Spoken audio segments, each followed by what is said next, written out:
Spring has come to our yard. Probably about 50 or 75 red-winged blackbirds up in the pine. And they're all hollering at me because I came down to fill the bird feeder.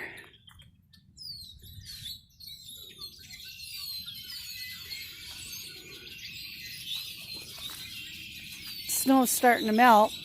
We got some grass showing here in the backyard. Some melting going on over to the she shed.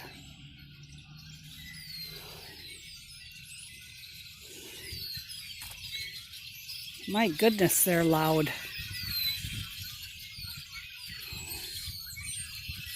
They're all up in that pine tree and they want me to get away from the bird feeder so they can come and eat. Right, Bin Bin? Binny, what do them noisy birds want? Ooh, they're quiet now. How about you, Finn?